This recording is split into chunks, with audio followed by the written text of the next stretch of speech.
Hola, muy buenas a todos. Mi nombre es Uriel Alfonso González Díaz y hoy les traigo un video en donde les voy a hablar acerca de los órganos digestivos y los órganos digestivos accesorios. Bueno, comenzamos con lo que sería el esófago y tenemos que esta estructura es un tubo muscular que mide en promedio de 25 centímetros de largo y 2 centímetros de diámetro. Como podemos ver, la función de esta estructura es la de transportar el alimento, el bolo alimenticio que se forma en la boca, transportarlo hasta el estómago. Aquí podemos ver en la imagen cómo va descendiendo hasta llegar al estómago y que se conecta superiormente con la faringe, más precisamente con la laringofaringe. Cuando termina la laringofaringe comenzaría lo que es el esófago, entonces va descendiendo hasta llegar a la desembocadura del estómago. Continuamos con las porciones del esófago y encontramos la primera porción que sería la cervical, que comienza por debajo del cartílago cricoides y se encuentra a la altura de C6, la vértebra cervical 6. Después, continuando con esta porción cervical, le sigue la porción torácica y es la porción más larga. Después de esa, su continuación es la porción abdominal y es la porción más corta, que se forma después de atravesar el hiato esofágico. El hiato esofágico es un hueco que podemos encontrar en el diafragma y permite al esófago atravesar el tórax para llegar al abdomen, pero esta porción en ocasiones desaparece porque en la deglución asciende todo lo que sería esta estructura, el esófago asciende, con lo que la pequeña porción abdominal pasa a ser parte de la porción torácica, pero ya al terminar la deglución desciende de nuevo y se formaría de nuevo lo que es la porción abdominal. En esta imagen podemos ver un poco más acerca de todo el recorrido del esófago, desde su inicio, aquí cómo le continúa después de la faringe y va descendiendo, atraviesa el diafragma y desemboca en el estómago. Después tenemos las estrecheces del esófago y encontramos tres. La primera es el estrechamiento cervical, que es el esfínter esofágico superior, que podemos ver en la imagen, lo ayuda a formar el constrictor inferior. Es un músculo que aprieta la faringe. Después tenemos un estrechamiento torácico, que es se forma por lo que es el bronquio, más precisamente el bronquio izquierdo, el bronquio principal izquierdo, y por el arco de la aorta. Entonces estas estructuras comprimen al esófago y ocasionan que se haga otro estrechamiento. Por último tenemos el estrechamiento frénico, es el diafragmático y se forma cuando el esófago traspasa el diafragma, cuando atraviesa por el hiato esofágico.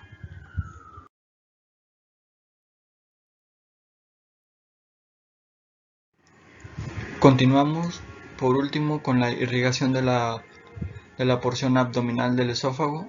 Bueno, no solo de la porción abdominal, sino también algunas de, de las porciones superiores de la cervical. Y en esa parte tenemos las arterias esofágicas. En esta imagen no las encontramos porque esta es la porción abdominal, pero se encuentran en la porción cervical. También por esa parte tenemos ramas de las arterias tiroideas inferiores, junto con arterias bronquiales y ramas aórticas. Aquí en la imagen podemos ver cómo la aorta sigue más o menos el trayecto o el rumbo del esófago. Pasan a la misma altura.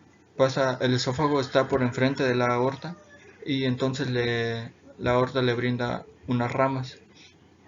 Tenemos arterias diafragmáticas, la inferior y superior. Aquí tampoco en la imagen no las podemos ver, pero también encontramos la arteria gástrica izquierda, así lo podemos ver aquí, que forma parte del tronco celíaco.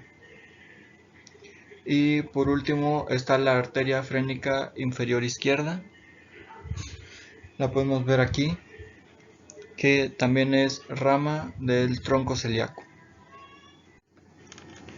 Bien, seguimos con el estómago y tenemos que este es un estrechamiento del tubo digestivo. El tubo digestivo, pues ya vimos que empezaba con el esófago y continúa con el estómago. Aquí podemos ver una parte del esófago, aquí es donde desemboca y es un estrechamiento, entonces es el lugar en donde se guarda toda la comida que llega desde el esófago se guarda en el estómago, por eso también se le conoce como cámara gástrica y se dice que tiene una forma de J, como podemos ver aquí en la imagen.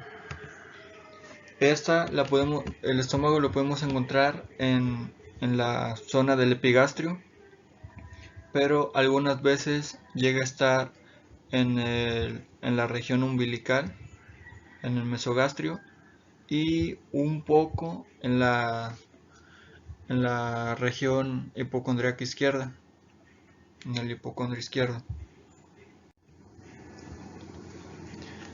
Bueno, ya mencioné, se encuentra entre el esófago se encuentra superior al estómago e inferiormente podemos encontrar al intestino delgado, más concretamente el duodeno. Y pues este va a enviar el material hacia el intestino delgado para que se pueda procesar una absorción química. Aquí tenemos las porciones del estómago y la primera que podemos encontrar, que se encuentra en la desembocadura del esófago, la desembocadura esófago-gástrica, y es el cardias.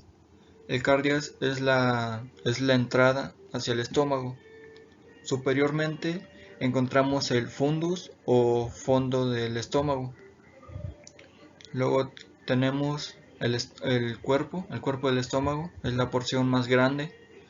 Y por último tenemos la región pilórica, que esta se divide en el antro pilórico, es la primera porción de la región pilórica, continúa con el cuerpo del estómago, y después le sigue el canal pilórico. Ya aquí por esta parte, después le sigue el duodeno, el intestino delgado, pero en esta parte encontramos el píloro.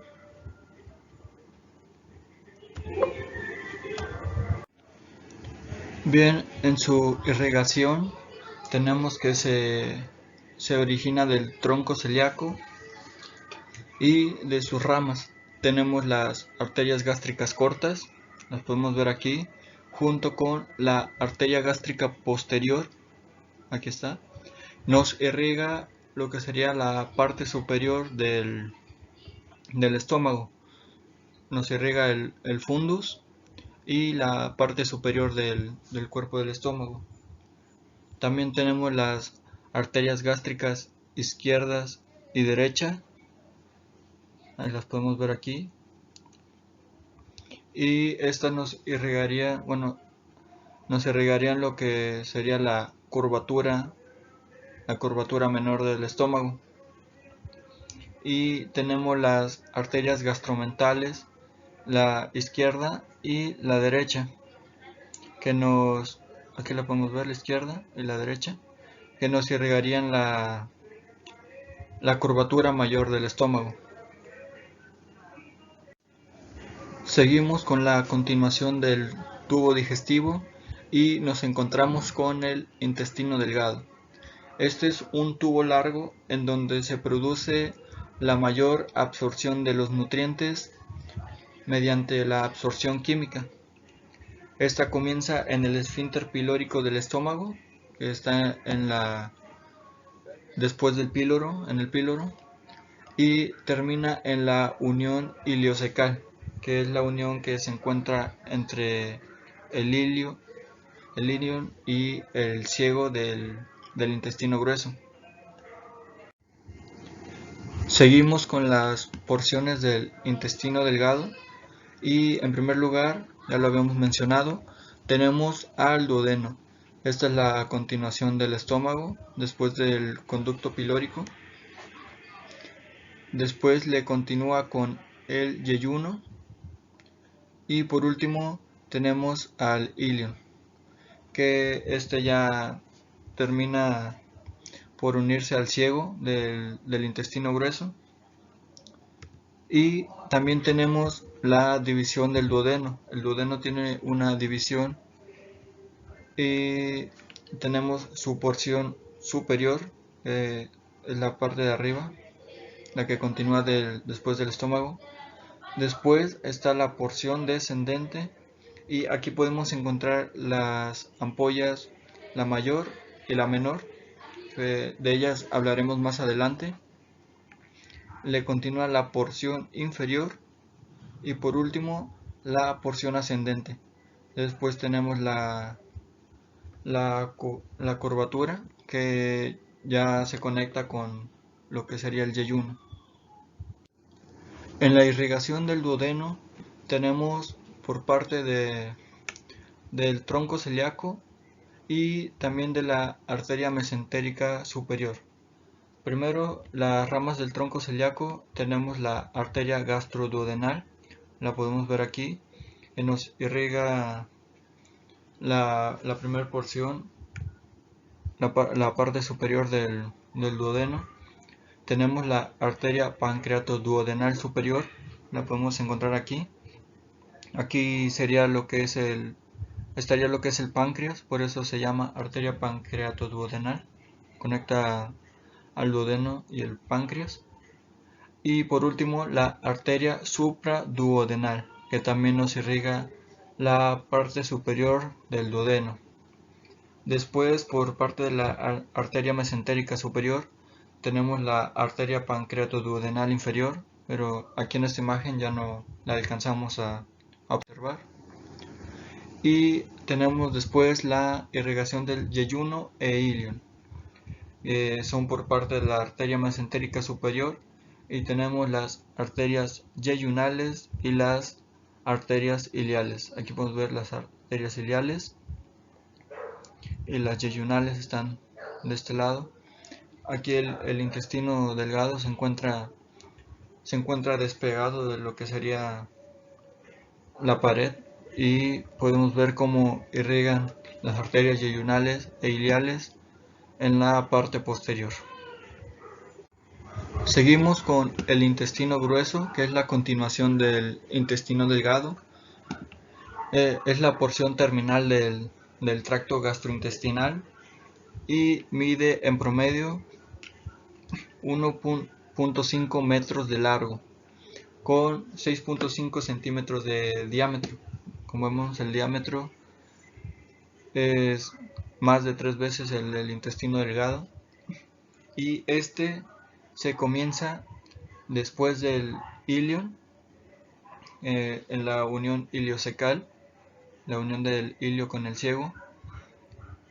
Continúa con el colon, tenemos el recto y terminamos con el conducto anal o el ano. Y tenemos 4 regiones, lo que sería el ciego, en la porción inicial.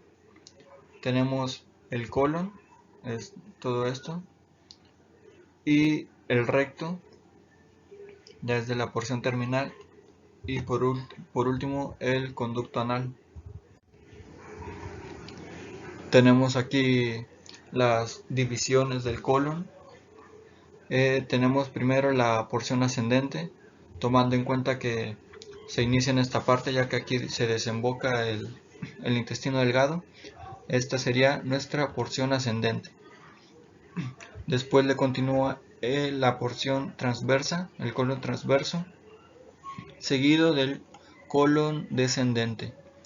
Por último tenemos el colon sigmoideo o sigmoides, que se caracteriza por tener una curvatura, una forma de S, y le seguiría lo que es el recto.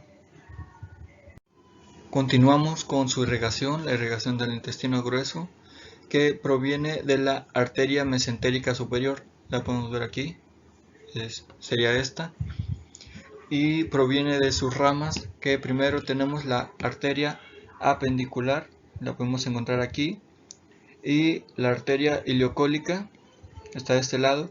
Nos irrigarían lo que es la apendicular, nos irriga el apéndice, y la iliocólica nos irriga el ciego, la primera porción del intestino grueso, nos irrigaría esta parte. Después también esta misma arteria iliocólica y la arteria cólica derecha, que la podemos encontrar de este lado, nos irrigaría lo que es el colon ascendente.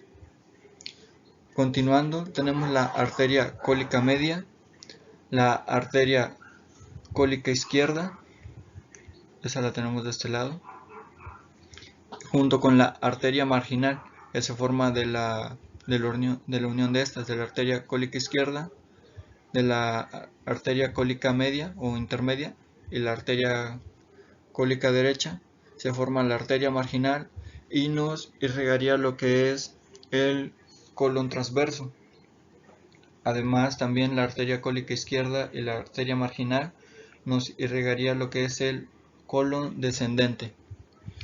Después tenemos las arterias sigmoideas, su nombre nos dice qué parte del colon irriga, y sería el colon sigmoideo. Aquí podemos ver, este es el colon sigmoideo, aquí están las arterias sigmoideas y cómo se irriga. Y para terminar, la arteria rectal superior, aquí podemos ver, y nos irrigaría lo que es el recto y el conducto anal. Pasamos después con los órganos accesorios del sistema digestivo y comenzamos con el hígado. En promedio este pesa 1.5 kilogramos, llega a pesar de 1 a 3 kilogramos en las personas, en adultos, y una de sus funciones, la principal para el sistema digestivo, es la producción de la bilis. Este órgano lo podemos localizar debajo del diafragma, y como podemos ver en esta imagen, lo encontramos en el hipocondrio derecho. Su lóbulo derecho lo encontramos en esta parte, el hipocondrio derecho, y su lóbulo izquierdo lo encontramos en el epigastrio. Acá podemos ver las caras del hígado. Tenemos dos, la diafragmática y la visceral. En esta imagen vemos su cara diafragmática, es la cara anterior, la que vemos en posición anatómica, y podemos ver cómo se divide el hígado. Tenemos el lóbulo derecho, nuestro lóbulo izquierdo, y se encuentran divididos por el ligamento falciforme. Acá podemos ver el ligamento triangular izquierdo, y por acá de este lado estaría el ligamento triangular derecho, y nuestro ligamento coronario. Por encima estaría el diafragma. Acá podemos ver el ligamento redondo del hígado, nuestro borde inferior, que nos continúa después con la cara visceral, y podemos ver aquí cómo se asoma la vesícula biliar. Acá en esta imagen tenemos lo que sería la cara visceral, y podemos ver nuestra vena cava inferior, nuestra área desnuda, que es la parte libre sin peritoneo del hígado. Podemos ver más completamente la vesícula biliar.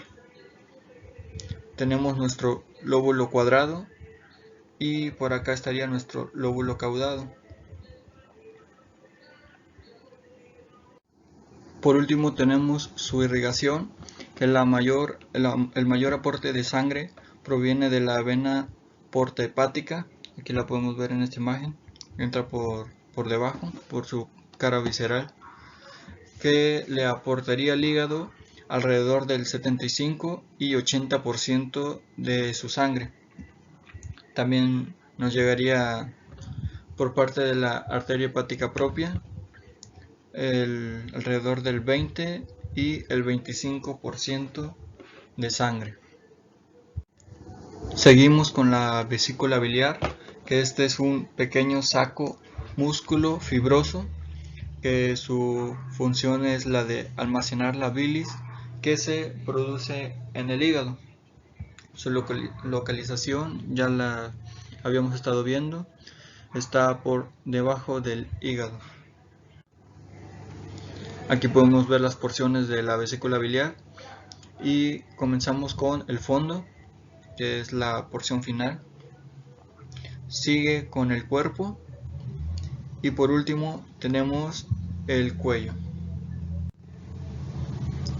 Después pasamos a lo que serían los conductos biliares y el primero, el que sale después del cuello, es el conducto cístico. Lo podemos ver aquí, nuestro conducto cístico, que sale directamente de la vesícula biliar. Después tenemos el conducto colédoco, que este ya es la fusión del conducto cístico con el conducto hepático común, que este ya viene del hígado, que el conducto hepático común se forma del conducto hepático izquierdo y el conducto hepático derecho. Entonces el conducto hepático común y el conducto cístico se juntan, forman nuestro conducto colédoco. Y por último tenemos la ampolla de Vater, que sería la unión del conducto colédoco con el conducto pancreático, que ese ya viene del páncreas y lo veremos más adelante. Aquí podemos ver su unión y esta sería la ampolla de Vater. En la irrigación de la vesícula biliar tenemos lo que sería la arteria cística, sería esta. Aquí vemos cómo nos irriga por la parte posterior de la vesícula biliar, que se origina de la rama derecha de la arteria hepática.